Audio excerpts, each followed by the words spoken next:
fidèles. Dans cette émission, essentiellement cet après-midi, nous plancherons sur des sujets de l'heure, les dernières révolutions de l'actualité. Eh bien, nous irons de la C14, la démarche de l'opposition togolaise, les locales, bien les élections locales, et aussi bien jeune parti qu'il est, il a réussi à se faire entendre sur beaucoup de sujets et à se faire aussi une place dans la classe politique togolaise. Je vais parler du phare. Quels sont aujourd'hui ces bilans à montrer après un an d'existence? Nous parlerons de tous ces sujets, aussi bien le PND, le plan national du développement, qui est donc ventilé par le gouvernement togolais aujourd'hui dans l'intérêt, bien sûr, supérieur de la population. Comment analyser tous ces sujets? C'est bien dans ce débat cet après-midi avec les invités ici à ce plateau. Monsieur Jérôme Sossou, bonsoir, merci d'être à ce plateau avec nous. Oui, c'est un plaisir à te donner. Bonsoir, pasteur. Bonsoir donc à tous ceux qui nous suivent. Je rappelle, vous êtes le directeur de publication du journal hebdomadaire Le Triangle des Enjeux. Naturellement. Pasteur Johannes Bavon, bonsoir, merci d'être encore à ce plateau avec nous. Merci, bonsoir Dieudonné, bonsoir à toutes et à tous, bonsoir à M. Jérôme. C'est un plaisir de se rencontrer aujourd'hui. Je rappelle, vous êtes le secrétaire général du phare, du Front des architectes pour la République. Oui, c'est ça. Merci d'être là. Merci. Eh bien, je le disais tantôt, d'entrée de jeu, vous avez déjà un an en tant qu'acteur politique dans la classe politique togolaise. Aujourd'hui, si on vous demandait de sortir un bilan après ces un an d'activité ou alors d'intervention, que répondrez-vous? Alors, nous dirons que notre bilan a été largement positif dans la mesure où les objectifs qu'on s'est fixés selon le programme sur lequel on s'était fondé pour inaugurer le phare, ces objectifs en leur première phase ont été atteints. Il s'agissait notamment de l'illumination du peuple togolais en ce qui concerne la chose publique, la politique, et l'explication que nous sommes donnés comme obligation ou mission à donner au peuple togolais des faits politiques, des situations politiques, et surtout au milieu de la crise, qu'est-ce qu'il était question de faire, qu'est-ce qu'il était question de choisir comme proposition. Nous avions fait toutes ces propositions-là à la C14, aussi bien qu'à la CEDEAO, et enfin au pouvoir en place. Donc ceux qui nous ont toujours écoutés, ils ont tous su que nous avons apporté notre petite pierre à l'initiative de construction. Le seul problème, c'est que les choses telles que nous les avons espérées du côté de l'opposition ne sont pas arrivées telles que nous l'espérons, mais tout compte fait, nous nous disons que toute chose concourt au bien, parce qu'en grande conclusion, parce que ça fait partie de nos bilans également, ça fait partie des objectifs qu'on s'est fixés, voir la C14 fonctionner dans une coalition jusqu'en 2020 et dans notre soutien, arriver à se dégager 2 ou 3 candidats. Si éventuellement il y aurait une réforme de scrutin à 2 tours, ben voilà, tout cela a éclaté aujourd'hui. Donc c'est ça qui est notre petit regret dans la situation. Mais on se dit toujours que le Togo étant un pays très cher à Dieu, nous voyons les choses non seulement d'un œil politique, mais aussi d'un œil spirituel. Parce que nous nous disons que si effectivement Dieu a voulu que les choses telles que nous l'appelons, les gens l'invoquent dans les mosquées, d'autres dans leurs 2 jours de bouddhisme, d'autres dans les églises, d'autres encore dans les couvents. Donc s'il doit nous répondre, il doit avoir son propre mécanisme. Donc on s'est dit que finalement, on a l'impression que Dieu veut faire ce que nous lui demandons afin que de lui-même, personne n'obtienne la gloire, mais que toute la gloire lui revienne à lui seul. Parce qu'on a l'impression que tout le monde cherche à montrer la poitrine, tout le monde cherche la visibilité, le système de m'as-tu vu, et finalement ça nous a amené à un échec cuisant, historique avec la C14, que nous n'avons pas souhaité, on ne s'est pas encore recouvert de la blessure que cela a donné.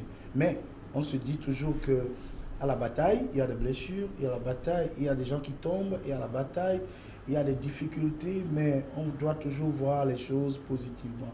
Et ce que nous avons retenu de positif dans cela, c'est que ça nous a servi de leçon, nous qui sommes les nouveaux, les petits à venir sur la scène politique, à savoir, Jérôme se moque de moi, à savoir comment nous devons nous y prendre maintenant.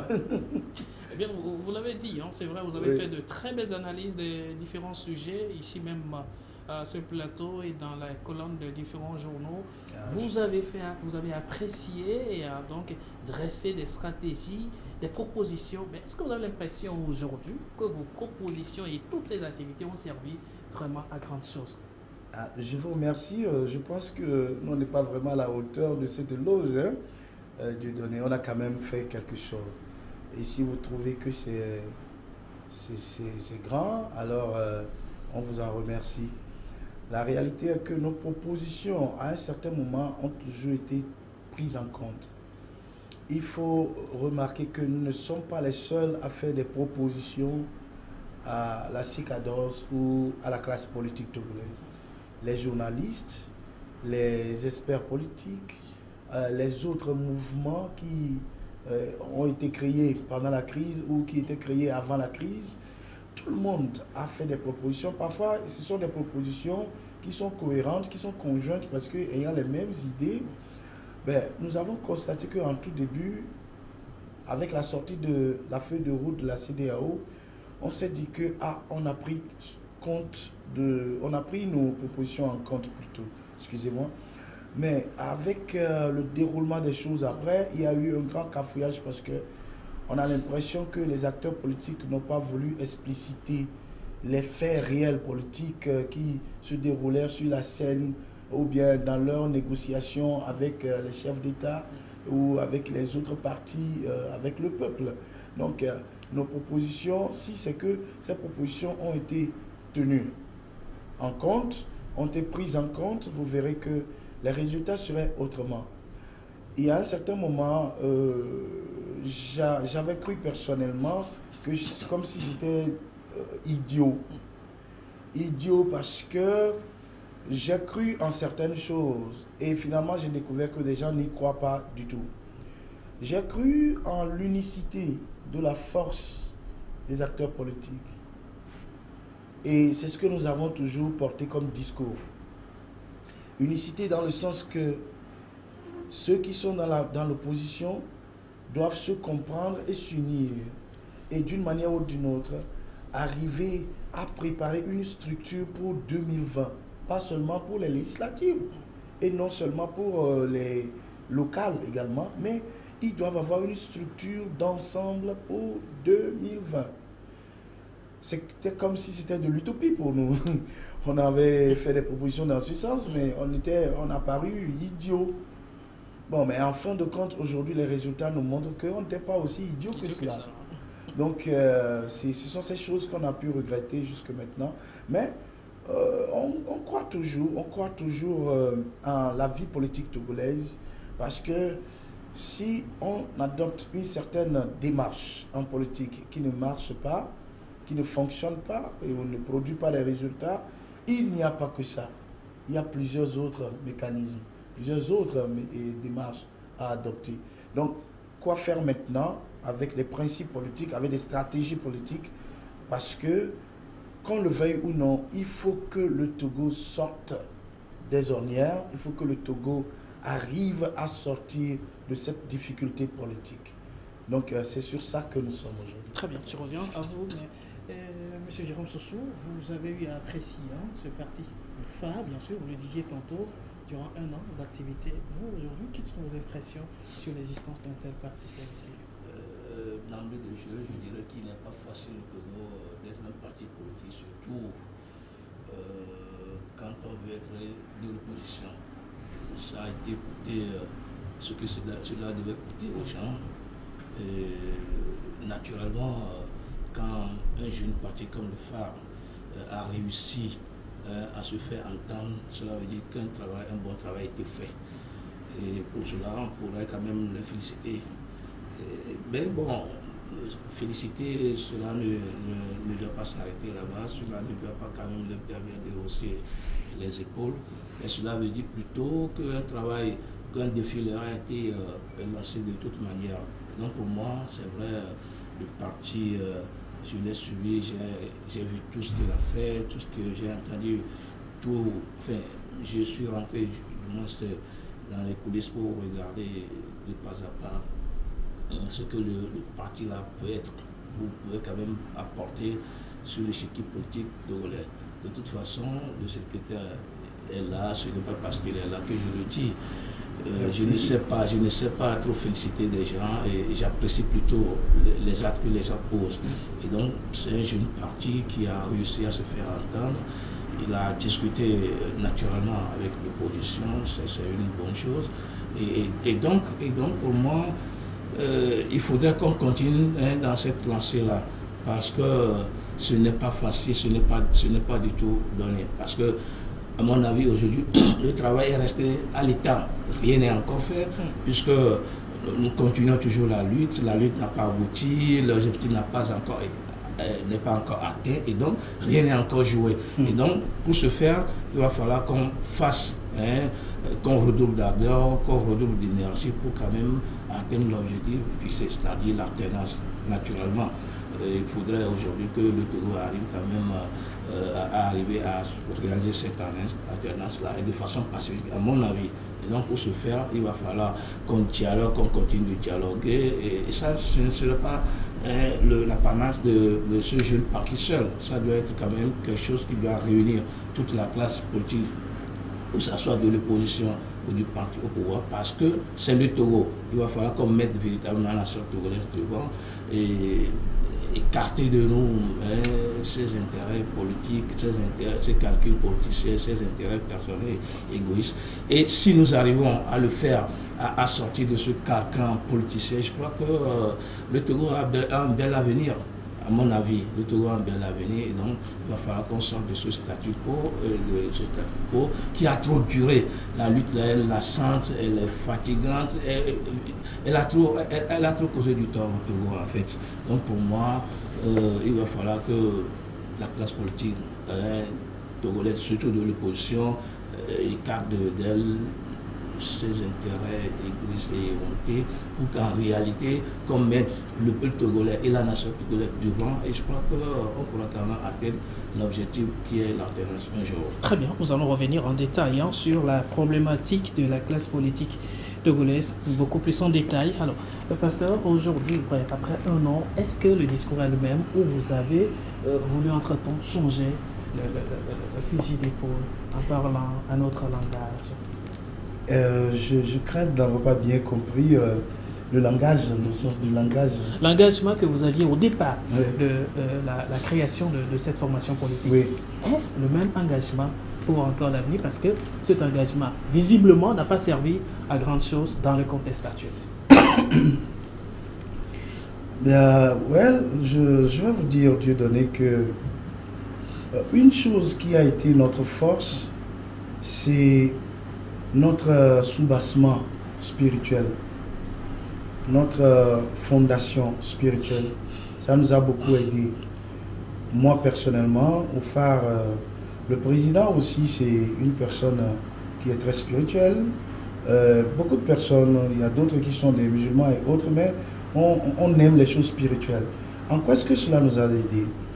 Le côté spirituel de la vie politique vous permet d'élaborer certaines choses fondées sur des visions.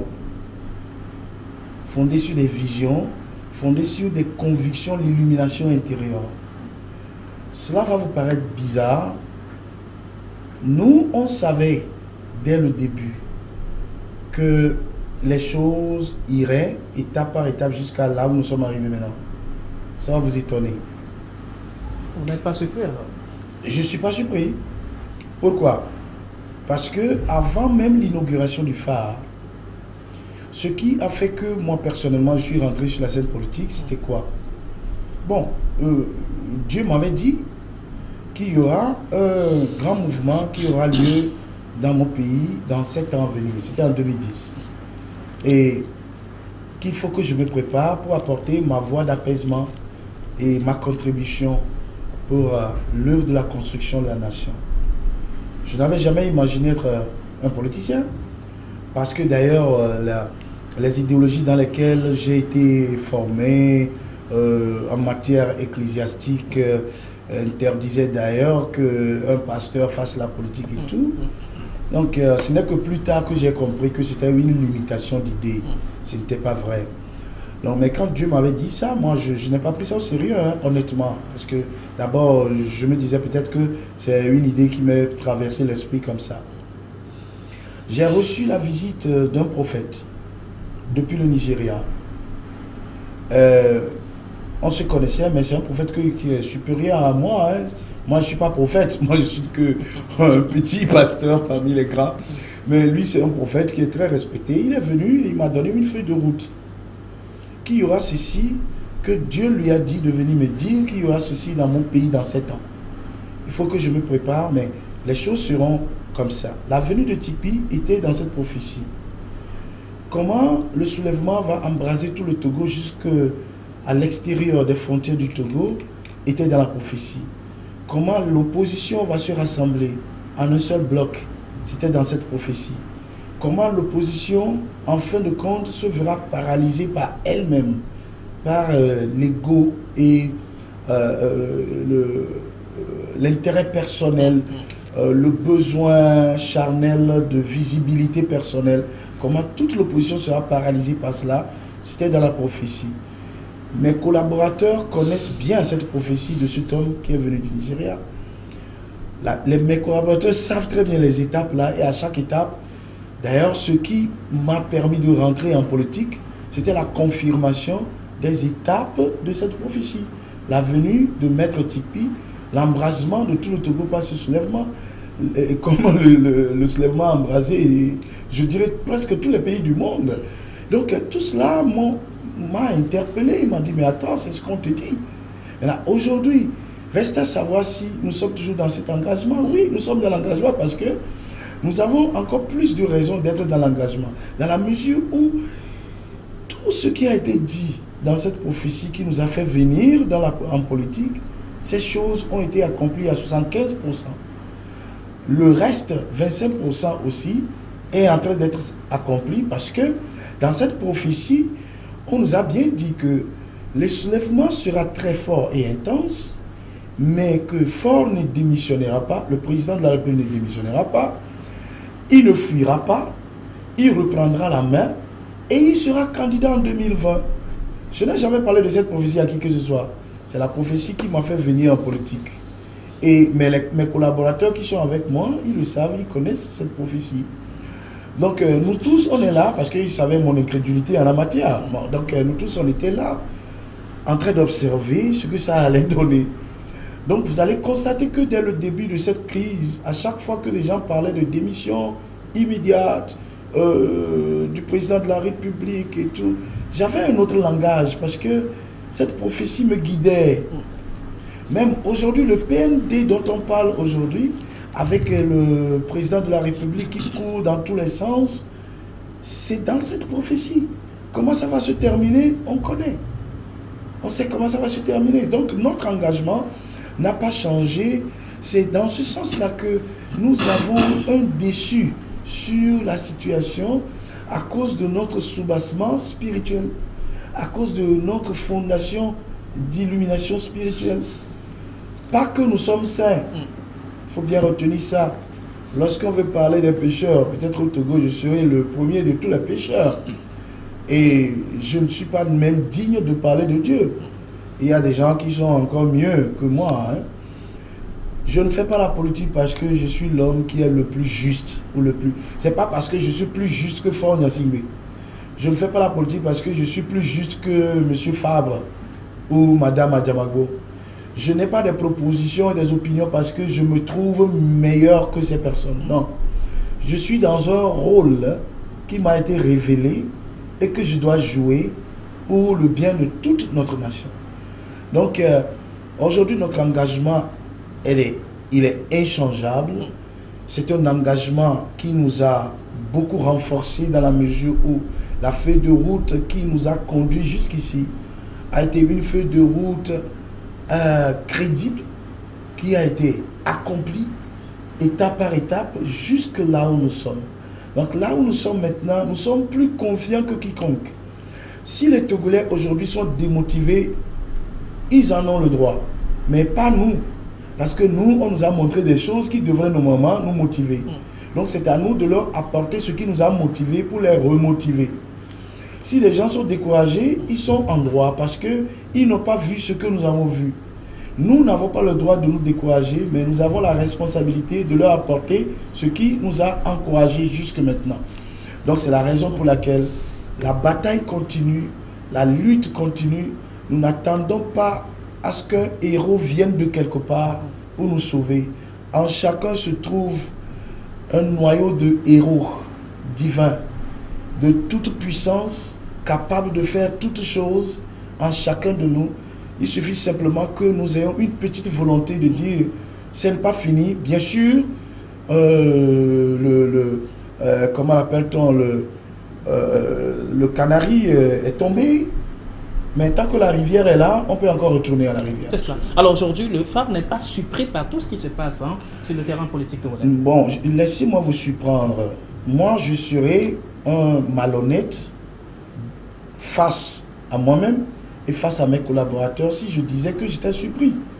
Il y a un d'entre eux qui m'a amené à la télé tout à l'heure. Il est en train de me regarder maintenant. Il est là, dans votre réception. On a toujours parlé de cela. On sait comment ça va se terminer. On n'est pas surpris. C'est la raison pour laquelle j'ai toujours dit aux Togolais, à chaque fois que j'ai l'occasion, j'ai toujours dit à mes frères et autres, ne condamnez pas la C14. Ne condamnez pas ces acteurs politiques. Ils ont fait de leur mieux. Ils ont mouillé les maillots. Ils ont investi leur énergie, leur argent et tout ce qu'ils veulent. Quelles que soient les erreurs qu'ils ont eu à commettre entre-temps, il faudra comprendre que chacun dans ce rôle-là, c'est à travers cette feuille de route prophétique que j'ai compris que, mais en fait, nous ne sommes que des pions utilisés par l'esprit universel pour atteindre son but. Monsieur Fabre n'a pas tort. Madame Adjabagbo n'a pas tort. Quelles que soient les erreurs qu'ils ont commises depuis 90 jusqu'à maintenant, ils n'ont pas eu tort. Parce que 90, 98, 92, 98, 2000, 2002, il ne pourrait pas y avoir alternance parce que on n'était pas encore prêt. Dieu n'a pas encore préparé le peuple togolais à cela.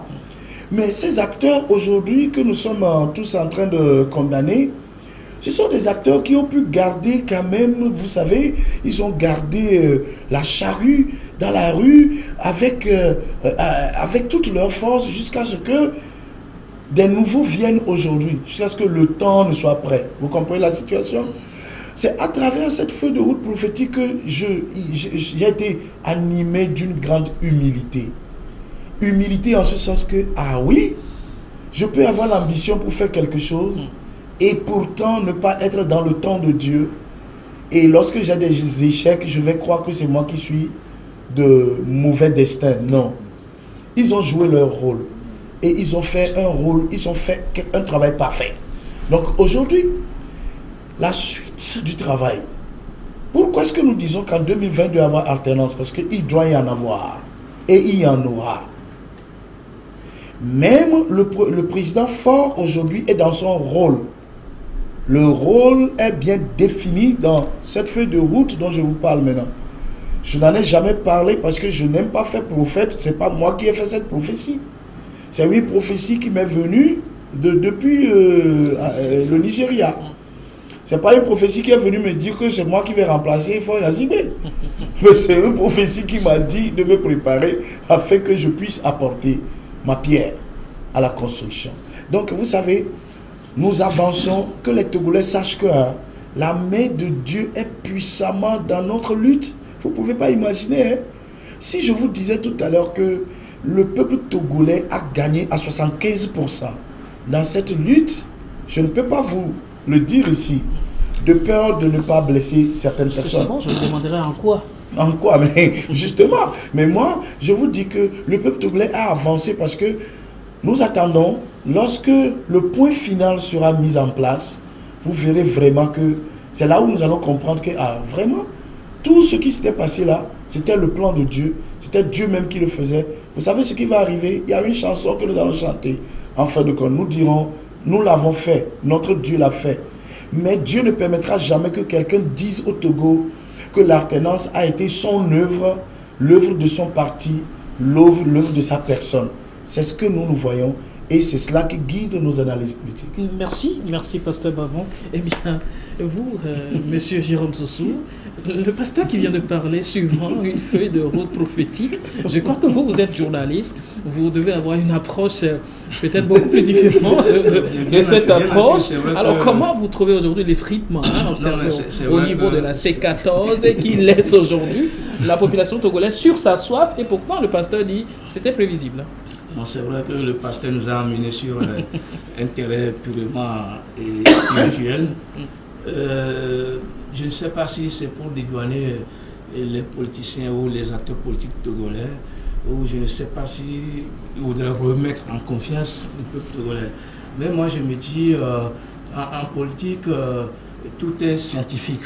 Tout est scientifique de telle sorte spirituel. Mais bien sûr, on peut y ajouter le spirituel.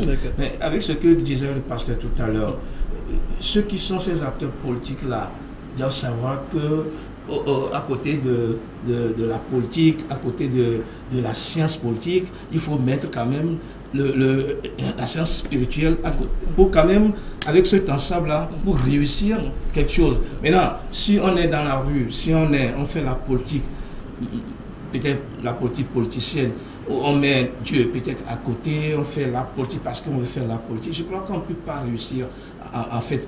Et c'est pour ça que moi j'aurais souhaité qu'on mette en même temps et la politique et le Dieu ensemble, en fait, ça va permettre plutôt d'aller beaucoup vite à l'objectif. C'est ce qui a manqué à la classe politique et surtout de l'opposition selon vous? Oui, à mon avis, c'est vrai. Avec cette hauteur, cette grande hauteur dont parlait le pasteur tout à l'heure, si je ne sais pas si, il avait réussi à avoir cette prophétie qu'on lui a apportée avant de venir, il le disait tantôt, avant de venir de s'imprégner complètement dans la politique. Et s'il avait eu cette prophétie, s'il avait reçu avant, je me demande pourquoi est-ce que le pasteur n'a pas cherché avant d'aller voir cette classe politique de l'opposition, peut-être lui parler de cette prophétie, l'amener quand même à comprendre que sans Dieu, elle ne pourra rien. Et je crois qu'à mon avis, si cela a été fait, je crois qu'aujourd'hui, ça peut quand même permettre à ce que cette lutte-là peut arriver à un niveau donné. Moi, je crois que sur tout le plan, on n'a eu que des échecs. Si on prend la lutte depuis 90 jusqu'à ce jour, je crois que le côté spirituel vous allez poser peut-être un petit point pour permettre au pasteur de répondre à cette préoccupation. Est-ce qu'il a eu à partager cette position avec la classe politique togolaise pour qu'on n'arrive pas à ce résultat aujourd'hui? Pasteur, si vous voulez répondre à cette inquiétude, bien sûr, un téléspectateur qui dit le pasteur vient de nous faire un exposé extraordinaire, ça c'est du jamais vu, ça me donne une autre idée de la réalité togolaise. Enfin, ça c'est le téléspectateur qui le dit. Maintenant vous répondez à l'inquiétude du journaliste. En fait, mon frère Jérôme, personnellement j'ai un problème. Et vous avez parfaitement raison de soulever, d'évoquer cet équivoque. J'ai un problème avec les choses appelées prophéties, vision, rêve. J'ai un problème avec ça. Je n'aime pas qu'on me dise j'ai rêvé de toi. Quand quelqu'un me dit ça immédiatement, ça me met mal à l'aise. Parce que je me dis, si Dieu veut me dire quelque chose, pourquoi doit-il passer par autrui? Bon, voilà. Donc, quand on parle de prophétie, je n'y crois pas. Moi, je suis quelqu'un, je n'aime pas trop les histoires de prophétie. Parce qu'avec les histoires de prophétie, les gens ont trop trompé les gens. On a amené des gens sur des terrains dangereux et tout. Donc, quand cette histoire est venue en 2010, je n'y ai pas cru. La preuve, je n'ai pas noté ça. Ce n'est qu'après que le monsieur lui-même, il m'a il a fait l'écrit et il a envoyé. Il m'a dit, je sais que tu n'as pas pris note de ce que je t'ai dit. Je te l'envoie parce que, mais garde cela, parce que ça s'accomplira. Tout ça là, moi, bon, mais on ne m'influence pas avec ces choses-là, quoi. Moi, ça ne m'intéresse pas. La preuve, vous savez, nous étions dans la crise, il y a beaucoup de personnes qui ont fait des prophéties, d'autres ont dit que Fort va fuir, tout ça continue, et tout ça là, mais on n'a jamais vu ces genres de choses se réaliser. Donc c'est pourquoi je suis un peu sceptique là-dessus. Si je n'ai pas pu approcher la C14 avec ces genres d'histoires de prophéties, c'est parce qu'en politique, je ne veux pas me faire porte-parole de religion. Ça c'est un. Je fais la politique, on m'appelle en sciences politiques, je réponds. On m'appelle en droit, je réponds. On m'appelle en sociologie, je réponds. On m'appelle en psychologie, je réponds. Mais appelez-moi en religion, je ne vais pas parler. Parce que ça a assez créé de confusion entre les gens. Donc c'est la première des choses. La seconde des choses, c'est que moi-même, je n'avais pas trop confiance en cette prophétie pour pouvoir la porter à quelqu'un. Il fallait que les choses se produisent. Moi aussi, j'observe, ça se produit. Là, je suis très incrédule. Ça va vous étonner. En tant que pasteur, je suis très incrédule. Il faut que les choses soient démontrables, scientifiquement démontrables. Et ça a toujours été mon problème. On ne me dit pas croire, et moi je crois. Non. On ne m'enlève pas mon cerveau à l'église, moi. Quand moi je vais quelque part, on me parle, on peut dire que c'est la voix de Dieu qui a parlé, je m'en fous. Démontrez-moi cela. Il faudrait que ça soit rationnellement logique. Donc vous voyez la situation. Cette incrédulité m'a empêché d'approcher mes pairs sur la scène politique. Mais il faut aussi remarquer que avant de pouvoir approcher quelqu'un sur un certain sujet, il faut quand même voir la réceptivité de la personne. La disponibilité de la personne. Voilà. Est-ce que la personne est réceptive? Est-ce que c'est une personne qui croit en vous d'abord avant de pouvoir approcher la personne? Ce n'est pas parce que je n'ai pas parlé de cette prophétie que la lutte est arrivée à ce niveau. Hein? Mais c'est juste parce que là où la lutte est arrivée aujourd'hui est justement une phase qui confirme encore une étape de cette prophétie. Donc c'est pourquoi je vous dis tout de suite que si nous voulons reprendre la lutte, nous devons savoir que tout ce qui s'est passé jusque maintenant, il ne faut pas l'appeler échec. Il faut l'appeler avancement dans un autre sens. Parce que si vous avez fait 1000 km dans le sens contraire à votre objectif, mais le jour où on vous arrête et on vous dit non, que c'est dans le sens contraire, même un pas est déjà un succès. Est-ce que vous comprenez? Donc, c'est pourquoi les Togolais doivent voir que, quel que soit ce qui s'est passé avec nos dirigeants, avec les scandales financiers et tout cela, positivons plutôt la situation. Moi, je positive cela parce que je sais pourquoi je dois positiver ça. Parce que c'est comme ça que la chose a été tracée. Mais maintenant, nous avons un autre chemin à prendre. Nous allons en parler après. Donc, le chemin à prendre maintenant, c'est un chemin que nous allons prendre ensemble. Parce que les forces doivent converger, ce que la C14 n'a pas pu faire et elle ne pourra pas le faire non plus. Parce que ce n'est pas dans son rôle. Mais non, maintenant, nous devons converger nos forces sans discrimination du nord ou du sud, ni de l'est à l'ouest.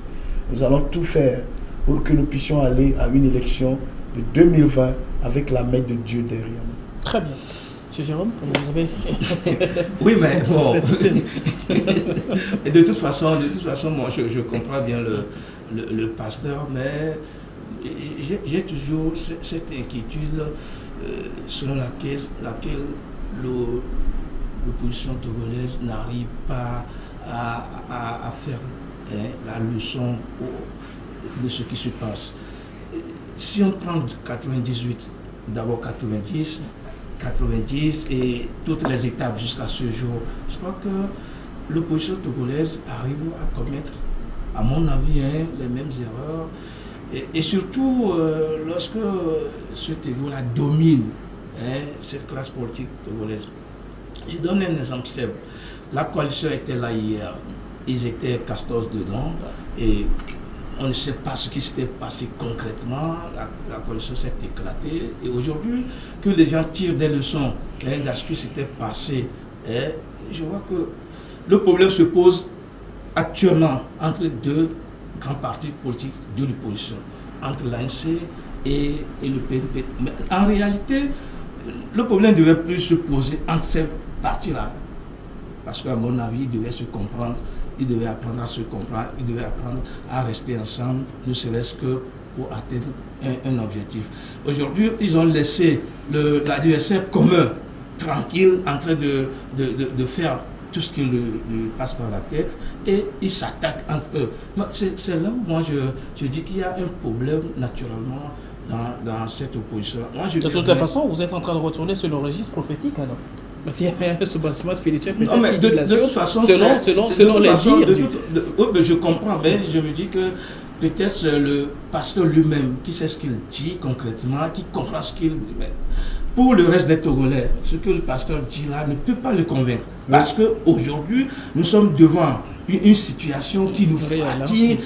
La situation devient de plus en plus compliquée. On a faim, il y a la misère, il y a tous ces mots-là qui nous accablent. On n'arrive plus à respirer. Et maintenant, si le pasteur veut uniquement amener les Togolais sur le terrain spirituel, je crois que les Togolais ne seront pas du tout d'accord avec le pasteur. De toute façon, pas que ça. Il a juste fait un point par rapport à... Oui, je suis d'accord, mais l'essentiel pour le Togolais aujourd'hui, c'est comment aller rapidement à cette alternance-là pour voir si demain serait meilleur. Pour vous aujourd'hui, en tant que journaliste, à l'issue de vos analyses, comment aller à cette alternance avec l'éclatement de la C14 et aussi des positions qui s'endurcissent et aussi des stratégies nouvelles qui de toute façon, ce qui me donne confiance, c'est que l'objectif commun est là.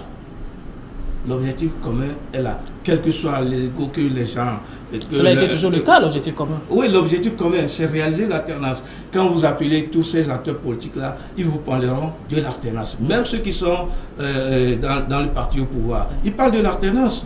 Je ne sais pas comment, de leur côté, ça va se réaliser. Mais je sais que même le parti au pouvoir parle de l'alternance, les partis de l'opposition parlent de l'alternance, le peuple togolais parle de l'alternance. Je ne sais pas combien de peuples il existe, parce que le pouvoir parle du peuple, l'opposition parle, tout le monde parle. Tout le monde a son peuple. Tout le monde a son peuple. Mais de toute façon, tout le monde aujourd'hui, quand on dit, parle de l'alternance. Et je suis confiant que ça va se réaliser un jour, tôt ou tard. Et je peux faire avec ce que le pasteur a dit, je peux me donner cette confiance-là qu'en 2020, cette alternance-là va arriver toko. Selon la prophétie, selon la prophétie du pasteur. Mais ce qui est là. Apparemment, vous ne parlez plus qu'en tant que journaliste. Hein. Non, je parle en tant que journaliste. Je parle en tant que d'abord citoyen togolais avant d'être journaliste. Parce que, bien que je sois journaliste, convenez-vous avec moi que je partage les mêmes souffrances que tout le monde. Avant d'arriver ici à ce plateau-là, Dieu donc, vous ne savez pas ce que j'ai fait pour arriver. Vous ne savez pas ce que j'ai vécu pour arriver juste ici.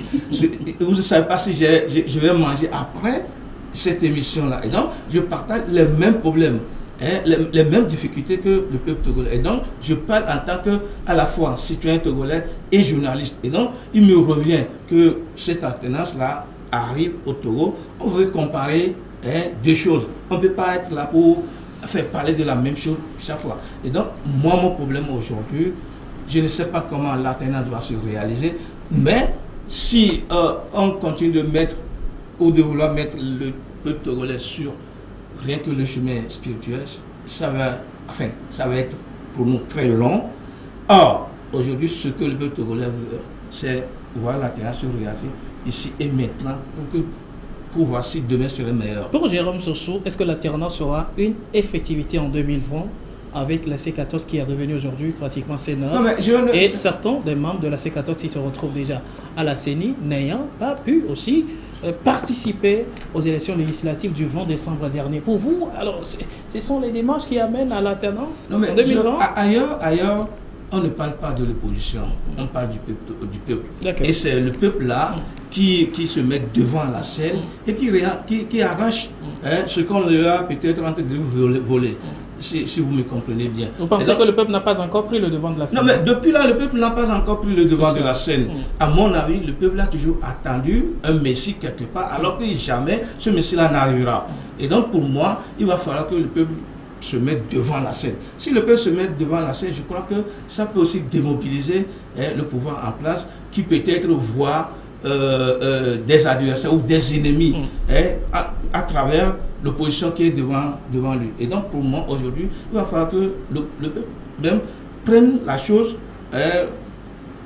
devant, que le peuple togolais prenne le devant de la scène, et je crois qu'avec ça, la tendance là peut se prendre le devant de la scène. Reste à savoir ce que vous mettez là-dedans. Pasteur, partagez cette position de téléspectateur avec moi. Ici, vous avez des appréciations à faire là-dessus. Alors, salut à vous tous, je suis David Agoué. Eh bien, quel est le rapport de cette prophétie dont vous parlez et celui que proclame chaque jour celui de Thomas Kokou, Noussoukwe, voilà, le président du BAC. Et puis, puisqu'on nous dit qu'en 2020, c'est un homme de Dieu qui va remplacer Faure. Est-il un oiseau rare dont nous devons nous attendre? Vous n'êtes pas prononcé sur qui va remplacer Faure quand même. Ouais, d'abord, avant d'arriver à cela, je veux dire que la prophétie dont moi je parle maintenant, c'est une prophétie personnelle. Ce n'est pas une prophétie faite à la nation togolaise. Tandis que la prophétie de 1946 est une prophétie qui était une feuille de route pour la nation togolaise. De 1946, on a déjà dit, celui qui viendra après, celui qui viendra après et tout. Donc, mais ce dont moi je parle maintenant, je parle à titre personnel. La personne est venue me visiter pour ma vie à moi. Parce que sûrement que Dieu lui a parlé, puisque Dieu m'avait parlé, bon, moi je n'y croyais pas, je ne donnais pas d'intérêt à cela. C'est pourquoi Dieu a voulu me fortifier un peu en envoyant celui-là que je respecte en tant que prophète à moi pour que je puisse...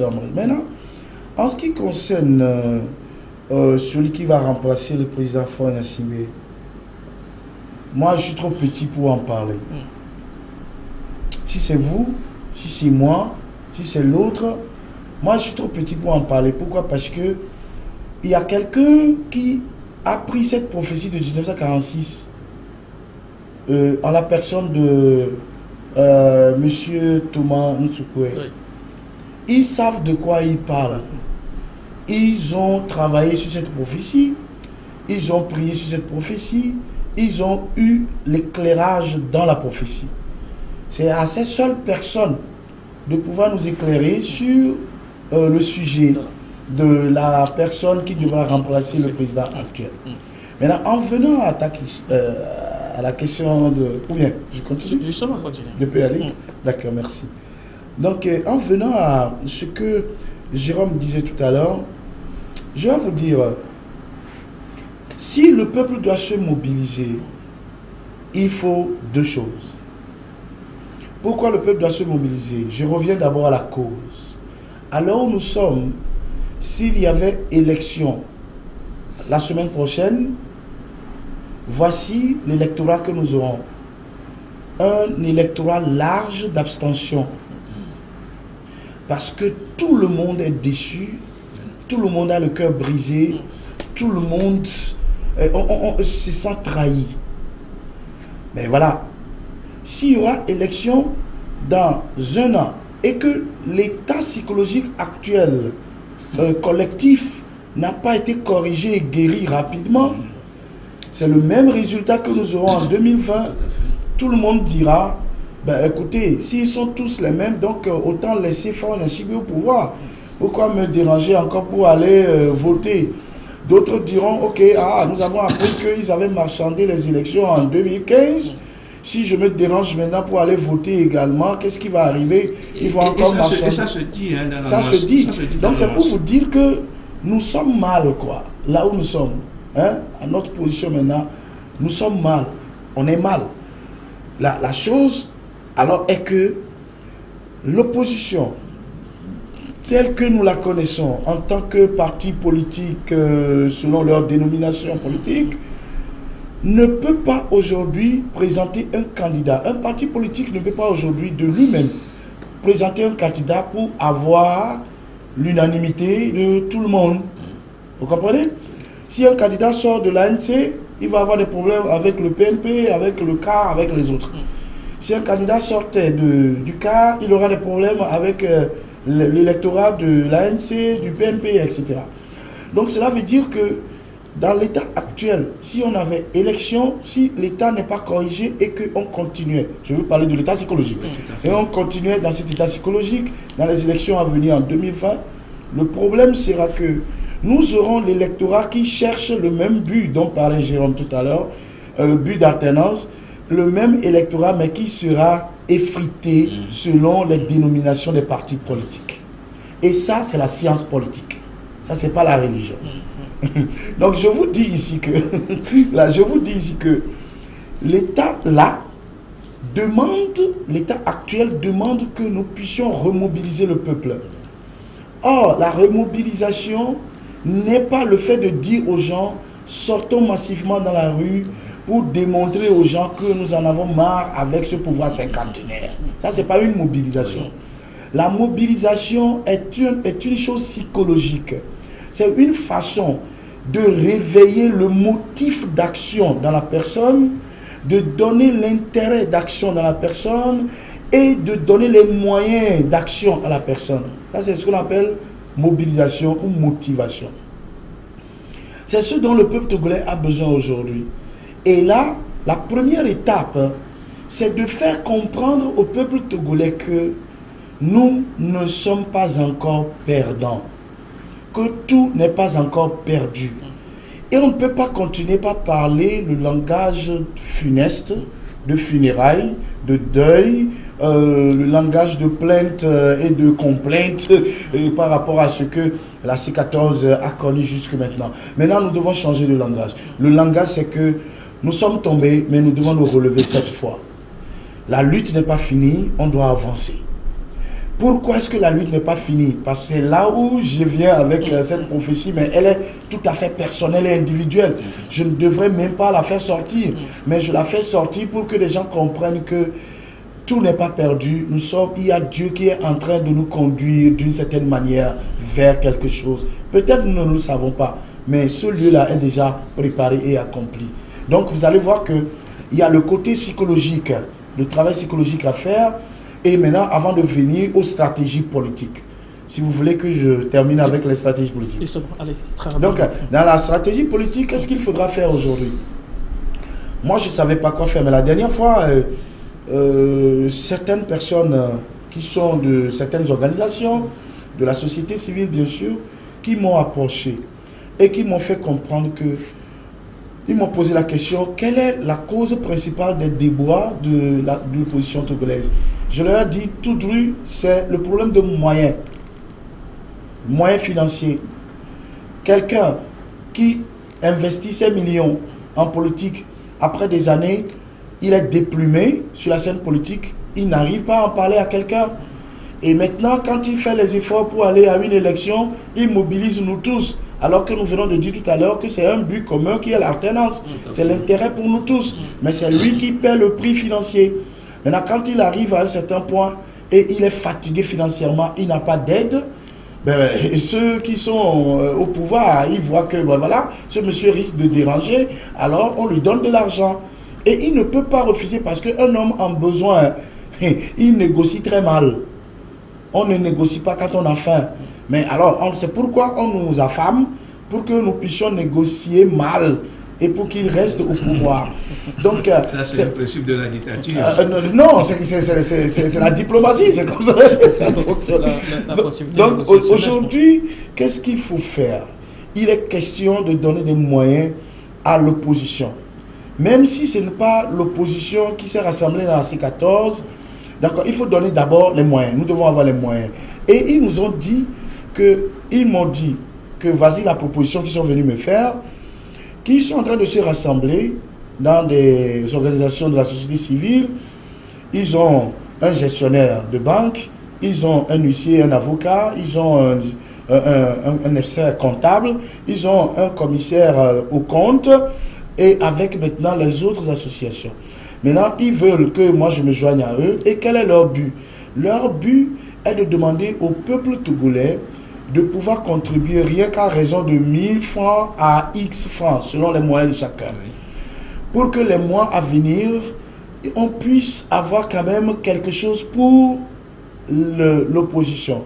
Maintenant, le second problème est-il que quel candidat allons nous soutenir avec cela. Positionner, voilà. Alors, rationnellement parlant, je viens de le dire, si c'est un candidat d'un parti politique avec sa dénomination, il ne fera pas la confiance de tout le monde. Si c'est un candidat qui avait travaillé avec le RPT Unir et qui est sorti de là, il n'aura pas la confiance du peuple. Donc, on prépare les fonds pour un candidat peut-être qui sera neutre, ou des candidats qui seront neutres, mais qui ont la capacité et la compétence politique pouvant conduire le peuple dans des mobilisations et dans une campagne de qualité supérieure, une mobilisation intérieure et extérieure permettant à ces candidats qui seront des candidats du peuple de pouvoir réussir. Je finis par cette phrase en disant, j'ai accepté cela et je les ai soutenus, je suis d'accord, je leur ai dit, dès que vous commencez, faites-moi savoir parce que tous les membres du phare vont participer à cela. Ma maison va participer à cela. Pourquoi? Parce que lorsque nous laissons quelqu'un dépenser ses propres millions ou milliards et que nous nous mobilisons derrière lui, ça c'est l'autre désavantage, hein? Nous nous mobilisons derrière lui et qu'il arrive à prendre le pouvoir avec nous. Mais nous avons pris le pouvoir avec lui, mais l'argent qu'il a dépensé, les milliards qu'il a dépensés, c'est ce qu'il va chercher à récupérer d'abord. Et là, on ne finit jamais de récupérer cela. Nous avons l'exemple à côté de nous, je ne vais pas appeler le nom du pays. Donc l'individu ferme les robinets économiques du pays, rien que pour s'enrichir parce qu'il avait dépensé beaucoup d'argent dans la campagne et l'argent là venait de lui. Or, cette proposition de ces personnes, que je respecte hautement parce que c'est des responsables, donc, cette proposition nous empêche de suivre l'illusion. La personne qui prend le pouvoir, nous allons dire, il y a l'alternance, mais l'alternance a profité à une seule personne. Et je pense que c'est une bonne stratégie. Merci, Pasteur Bavon. Eh bien, nous allons évoluer. Hein. Quoi qu'on dise, vous parliez tantôt de la prise de position du peuple. Comment vous ne saurez l'expliquer, mais vous n'êtes pas sans savoir que le PNP appelle encore à des sorties en intérieur comme à Lomé. Vous, en tant que journaliste aujourd'hui, la démarche véritablement portera ses fruits, comme toujours. Ce qui est sûr aujourd'hui, est que aucun parti, quelle que soit sa taille, seul ne peut pas réussir à cette lutte-là. Ça, c'est une évidence. Et si on s'est mis ensemble pendant longtemps, on n'a pas réussi, peut-être qu'on n'a pas adopté les stratégies qu'il faut. Ce n'est pas parce que peut-être on est un parti... on se dit qu'il y a cette taille-là, qu'on peut se tomber dans l'illusion que seul on peut quand même réussir avec à déloger peut-être un parti au pouvoir qui a plus de 52 ans de racines. Et donc pour moi, il va falloir, je ne parle pas forcément de regroupement de partis politiques, mais je me dis que ils l'ont déjà fait pendant longtemps. Et ils pouvaient quand même changer de stratégie et avec unicité d'action juste. Il faut qu'ils se définissent une feuille de route conséquente, concrète, et que chacun arrive à respecter cette feuille de route-là. Et je crois qu'avec ça, l'opposition togolaise quand même peut redonner confiance au peuple togolais aujourd'hui. Je le disais que si l'opposition, aussi les leaders sont devant et qu'ils n'arrivent pas à faire ce qu'ils pouvaient faire pour le peuple peut se mettre devant. Je ne dis pas que le peuple va aller casser des choses, le peuple va aller... Mais on peut réclamer ce qu'on est en train de perdre. Encore que ce peuple sache comment réclamer sans violence. Oui, on peut réclamer sans violence. On peut quand même tirer des exemples sur d'autres peuples. Voilà, c'est une pédagogie à part. Eh bien, M. Jérôme Sossou, vous trouvez aujourd'hui que les reprises de rue ne sont pour l'instant pas opportunes? Non, je ne le dirai pas, d'autant plus que c'est un droit constitutionnel. Et puis encore, je ne suis pas d'aucun parti politique pour connaître leur idéologie ou leur stratégie d'action. Et donc, je ne peux pas dire aujourd'hui que si le PNP a voulu reprendre la rue, que c'est une bonne chose ou c'est une mauvaise chose. De toute façon, je me dis que si le PNP croit qu'il peut arriver à sa force de mobilisation, justement, surtout qu'il n'est pas un échec. Si il arrive quand même à avoir un échec le 13, alors là, il va perdre sa popularité, il va perdre sa crédibilité, il va perdre beaucoup de choses. C'est pour ça que moi je demande aux acteurs, enfin, aux leaders du PNP, de faire des calculs minutieux, de savoir ce qu'ils devaient faire réellement pour quand même garder cette crédibilité, du moins qu'ils ont jusqu'à ce jour-là. S'ils arrivent à échouer sur le terrain, je crois que ça va leur être trop difficile de reprendre la main. De toute façon, pour moi aujourd'hui, je ne le dirai pas que c'est opportun, c'est une bonne chose. De toute façon, si le PNP croit en lui, pouvoir quand même remobiliser ce peuple, de redonner cette confiance, bravo à lui. Et achever la lutte. Non, je n'en sais rien. Et achever la lutte. Je parle selon les termes du PNP. Hein. De toute façon, si le PNP seul peut achever la lutte, bravo à lui.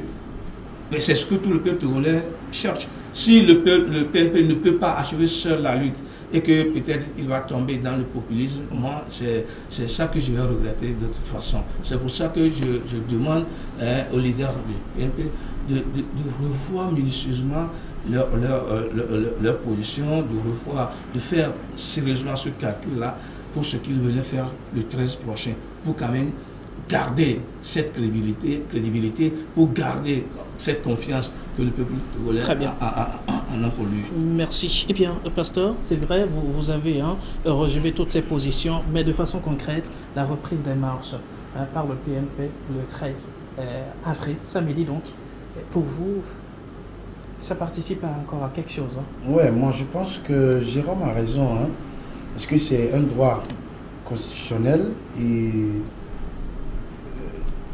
reconnu à tout peuple. Néanmoins, politiquement parlant, on a besoin de stratégie. Le PNP a été connu grâce à cette crise du 19 août. C'est-à-dire la puissance du PNP a été connue grâce à cette crise. Donc, moi, j'aurais souhaité deux choses avant les manifestations du PNP. La première chose, que le PNP règle les incompréhensions entre ce parti et les autres partis, je ne vais pas les nommer, vous comprenez. Donc, ils devraient quand même avoir une apparence, même si ce n'est que d'apparence. Ils sont obligés de faire ce travail-là d'abord. Mais s'ils appellent les gens sans avoir réglé cela, c'est comme s'ils appellent des gens à participer à leur guerre intestine, à leur guerre partisane, quoi. Je ne sais pas si vous voyez. Donc ça, c'est une première chose qui n'a pas été faite. Et je le regrette. La deuxième chose, c'est que je crois que la date de la manifestation a été trop vite annoncée. Pourquoi? Parce que nous sommes face à un pouvoir qui est très rusé. Ce régime est très rusé. Ils savent qu'ils vont faire la rentrée parlementaire dans la première semaine d'avril. Et ils ont encore une marge de manœuvre en matière du temps pour faire les réformes qui constituent le motif important ou fondamental de nos manifestations le 13. Donc aujourd'hui, ils peuvent dire que on vient de faire la rentrée parlementaire. Attendez qu'on ne fasse pas les réformes avant que vous ne manifestez et tout. Je ne sais pas si vous avez vu. Donc, c'est pourquoi la date est un peu trop précipitée. Ça, c'est les deux points à relever. Tout compte fait, moi, je n'aimerais pas, je ne souhaite pas que les partis politiques amènent le peuple togolais dans leur guerre personnelle, dans leur division personnelle. Malheureusement. Il faut laisser le peuple libre parce qu'on a trop souffert. Nous avons trop souffert. Quand nous parlons du peuple, nous parlons de nous-mêmes aussi. Donc, on a trop souffert. Et si une personne veut ou a l'ambition de diriger le peuple togolais vers un but politique, il faut que la personne ait cela en tête, qui n'a pas le droit de diviser les Togolais. On a déjà connu cela, on n'en veut plus. C'est cela. Oui, bon, pour ajouter quelque chose à ce que disait le pasteur tout à l'heure, c'est vrai, le pouvoir en place est très rusé, et c'est pour ça d'ailleurs que le PNP qui a choisi 10 villes du Togo dans lesquelles vont se faire les manifestations, le pouvoir a réussi à lui soustraire 7 de ces villes à lui donner d'autres itinéraires. Notamment, on a demandé d'aller faire la marche pour ce qui concerne l'OME à des Tikopé. Je sais parce que le PNP va aller faire à Toglikopé. On a demandé au PNP d'aller manifester à Fagna et à Sokoré. Et pour cela, je veux dire, si le PNP n'arrive pas à observer ce que le pouvoir ou le ministre de l'administration territoriale a dit, naturellement, ce n'est pas, le ministre n'a aucun droit, d'imposer des itinéraires au PNP, mais il a déjà fait. Et si le PNP n'arrive pas à respecter ces itinéraires, on va encore lui attribuer les noms qu'on lui a déjà attribués. Et à cela, le PNP, c'est, à mon avis, le pouvoir veut faire tout et tout pour quand même réduire le PNP à zéro, de toute façon. C'est pour ça que moi, je le disais tantôt, et j'accepte d'ailleurs la proposition du pasteur en disant que le PNP a trop vite précipité la date. Des manifestations. On vient de faire la rentrée parlementaire, même si à l'Assemblée nationale là-bas, il y a encore d'autres problèmes à régler avant même d'aller aux choses essentielles. Parce que je le disais tantôt, à l'Assemblée nationale, il y a des présidents de commission, on n'a pas encore les commissions, il faut les commissions avant d'aller aux choses essentielles. C'est vrai, ça pose toujours problème, mais toujours est-il que le pouvoir dira, ou l'Assemblée nationale dira que sa première responsabilité, de toute façon, c'est faire les réformes, et que les réformes vont se faire dissiper. C'est pour ça qu'on va désillusionner naturellement le PNP par rapport à ces manifestations du 13 avril prochain. Merci. Notre temps est parti, malheureusement, mais pasteur, vous pourriez bien nous dire un mot sur les locales qui se préparent. Quoi qu'on dise, c'est une évidence, il y aura les locales avant 2020. Et aussi, c'est bien pensé. Les locales sont bien pensées par le régime en place, et le régime est en train de mobiliser sa base. Pour une bonne campagne à travers le PNP, à travers le PND, non seulement le PND, mais aussi les locales à venir. Donc, moi, je vais terminer avec un dernier mot en disant à tous mes concitoyens que Dieu a un plan pour nous. Dieu a un plan pour nous. Les erreurs, comme nous l'avons dit entre-temps, que les mêmes erreurs se répètent, il faut dire que notre génération a été prédisposée à vivre divisé comme ça. Et s'il faudra guérir ça, ça prendra un long moment. Donc c'est à cause de cela qu'il y a eu des problèmes de guerre, de leadership, d'ego entre les gens jusqu'à aujourd'hui. Mais ce que nous devons savoir, c'est que nous ne resterons pas comme ça pour longtemps. L'affliction ne se lèvera pas pour la seconde fois. Nous marchons, c'est étonnant d'ailleurs, quand vous voyez un pasteur qui vient en politique au Togo pour cette fois-ci, c'est étonnant, mais nous y sommes pour une raison. C'est à cause de quelque chose qui est certain. C'est une raison qui est très certaine. C'est pour ça que nous sommes là. Donc je veux dire au peuple togolais que le héros en nous s'élèvera. Il ne faut pas le laisser dormir longtemps. Et nous allons faire l'alternance. On n'a pas besoin de se guillotiner. Nous ferons l'alternance. Le Togo deviendra une histoire que les gens vont raconter bientôt. Merci, Pasteur. Alors, Jérôme Sossou, un mot sur les locales et le PND qui est très ventilé. Les locales, c'est une bonne chose. Je voudrais juste dire à l'opposition de ne pas les boycotter, sinon ça serait encore beaucoup plus fatal. Pour le PND, je me dis que tous les pays ont leur plan d'émergence, leur plan de développement, mais ils ne le font pas avec Tintamar, ils ne le font pas à tambour bataille, ils ne crient pas autour de la chose. Mais il faut communiquer. Mais ce n'est pas de cette manière qu'il faut communiquer. Regardez, on veut chercher de l'argent pour faire développer le pays. En même temps, on fait la caravane, on gaspille de l'argent. Est-ce que ce n'est pas contradictoire ce qui se passe sur le terrain là? Et de toute façon, et dans la même lignée, il y a encore les mêmes pilleurs, la minorité dont parlait le chef de l'État tout le temps. La même minorité est là, les pilleurs sont là, les fossoyeurs sont là, et puis on va aller chercher de l'argent. Le pays n'est pas encore stable. On a on va de crise en crise, il y a toujours la crise. Et s'il y a la crise, il y a au-delà de la crise, il y a l'insécurité, les braquages, tout ça. Mais qui est celui-là? Qui est ce messie-là qui va vouloir venir de l'extérieur pour injecter son argent dans tout ce désordre-là? Et donc c'est pour ça que moi je voulais souhaiter au chef de l'État, il a déjà lancé le PND, qui revienne maintenant en arrière, assainir le milieu, mettre de côté, hors d'état de nuire, les pilleurs, les voleurs de la République, ces bandits de grand chemin-là qui nous dérangent, qui braquent les gens, qu'on les mette hors d'état de nuire. Et vous allez voir que ça peut donner confiance d'abord aux investisseurs et nationaux avant que ça n'attire les investisseurs. Très bien. Alors, selon vous, il faut mettre de côté les rongeurs pour faire avancer le PND. Hein. Très bien. Je vais lire quelques messages des téléspectateurs pour clôturer cette émission. Eh bien, selon moi, la C14 ne pourra pas arriver à faire l'alternance en 2020 si la guerre de leadership va continuer toujours à s'aggraver. Bon, ces derniers temps, il faut donc changer la stratégie politique et demander pardon au peuple togolais. Ça, c'est un téléspectateur qui le dit. Le PNP ne pourra plus mobiliser comme il avait fait, car le peuple est fatigué et désormais, les yeux sont tournés vers la nouvelle assemblée. Ça, c'est la position d'un Togolais. Ou alors d'un téléspectateur Angelo de Habakouk. Salut tous, merci. Eh bien, le journaliste dit que le peuple doit se mettre au devant de la scène, demander au pasteur quel est son point de vue. Le pasteur a déjà donné son point de vue. Merci d'avoir posé la question. Pourquoi donc refuser de participer aux législatives et maintenant vous voulez faire les municipales et la présidentielle? Quelle stratégie pensez-vous adopter pour donc avantager votre pays?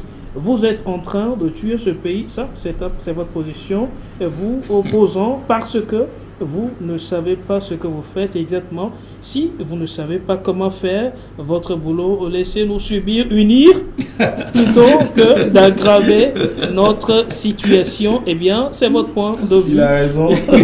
Bonsoir, monsieur le présentateur, merci. Je suis vraiment câblé sur votre émission, merci. Je dois également, dire également bonsoir aux invités, merci. À mon humble avis, monsieur le pasteur nous fait seulement inventaire des choses. Il pouvait a priori parler au peuple togolais de quoi était sa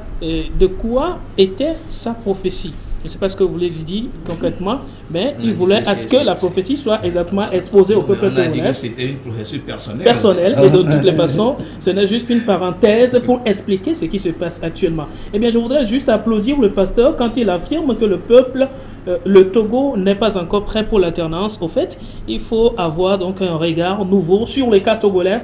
L'homme, à un moment, croit que Dieu fonctionne avec des mesures. Non. Même en 2020, si le Togolais n'ignore pas ce problème antagoniste nord-sud, Dieu fera mieux reporter sa promesse. Commençons donc par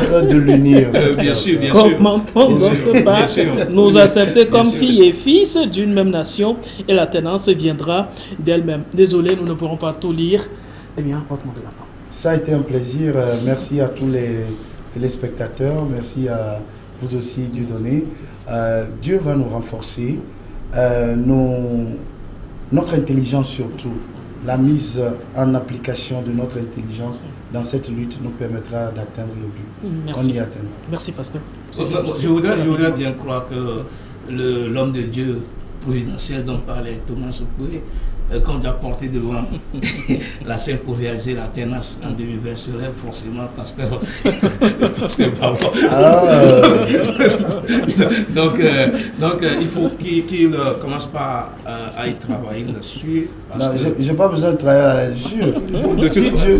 Si Dieu me dit de le faire, je le ferai. Mais s'il ne m'a pas dit, aucune ambition ne me fera prendre une telle décision. De toute façon, on aurait aussi souhaité qu'un homme de Dieu prenne la tête. Merci, Jérôme. Parce que ça va merci, Jérôme Sossou.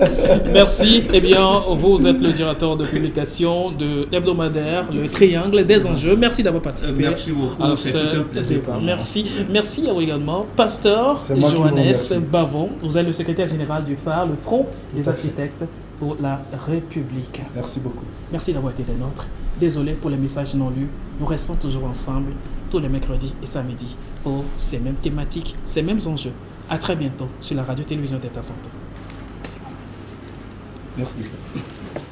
C'est bon? Jérôme, t'es pas gentil.